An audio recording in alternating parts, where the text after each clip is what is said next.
بەپێی جیاوازی ڕووداوەکان لە سنووری سۆران ئامارەکانی توندوتیژی دژ بە ژنان بە بەراورد لەگەڵ ساڵی ڕابردوو کەمی کردووە، بە تایبەتی ڕێژەی خۆسووتاندنی ژنان و خۆکوشتن و کوشتنی ژنان لەلایەن پیاوان. ئامارەکانی بەڕێوەبەرایەتی بەرەنگاربوونەوەی توندوتیژی دژی ئافرەتان و خێزان لە سنووری ئیداری سەربەخۆی سۆران بۆ ساڵی 2022 بەم شێوەی خوارەوەیە. 2 حاڵەتی کوشتنمان هەبووە، 2 خۆکوشتنمان هەبووە، 4 حاڵەتی سوتانمان هەبووە، 5 حاڵەتی خۆسووتانمان هەبووە و دەستدرێژی سێکسی 8 حاڵەتمان هەبووە و کۆی گشتی ئامارەکان بە شێوەیەکی گشتی 290 سکاڵامان هەبووە و ئامارەکان بە شێوەیەکی گشتی 311 کەیس بووە.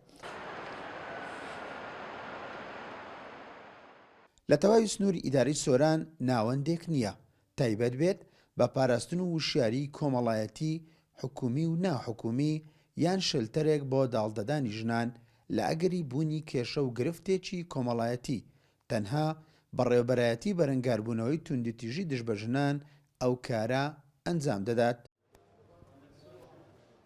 بەداخۆ ئەگەر بڵێنە ساڵانەی ئاخیرا ڕێژەیەکی ئێجگار توندوتیژی بەرامبەر ئافرەتەگرێ و ڕێژەکەش بەردەوام لە بەرزبوونەوەدا ئێمە چۆن بتوانین ڕێگیری بکەین.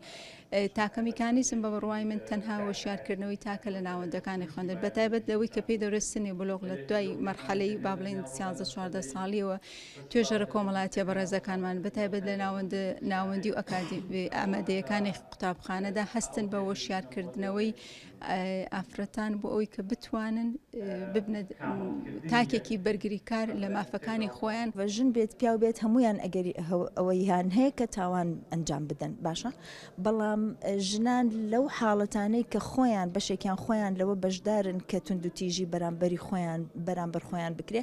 بۆ نمونە با نمونەیەک بۆ جەنابەت بهێنمەوە، سەیری فرەژنی بکە. ئەگەر ژن ڕازی نەبێ ببێتە ژنی دووەم چۆن ئەو پرۆسەیە ئەچێتە سەر نابێ. زۆر حاڵەتی تر هەیە ئاوا ژنان خۆیان بەرامبەر خودی خۆیان و بەرامبەر ژنانی ئەکەن. ئەمەش وەکو باسم کرد ڕنگدانەوەی ئەو هۆشیارە کۆمەڵایەتی باوەیە کە لە کۆمەڵگەی ئێمە هەیە. ئەمساڵ لەلایەن بەڕێوەبەرایەتی توندوتیژی ژنان لە سنووری سۆران 311 کەیس تۆمار کراوە. لە ڕێگای 290 سکاڵا کێشەی توندوتیژی لە ڕێگای یاسایی یەکراکراونەتەوە. زۆرینەی کەیسەکان خراپی بەکارهێنانی ئامێرەکانی پەیوەندیکردن و سۆشیال میدیا بووە. بە بەراورد لەگەڵ ساڵی ڕابردوو 29 حاڵات کەمی کردووە. ئیسماعیل عوسمان، کورسات نیوز، سۆران.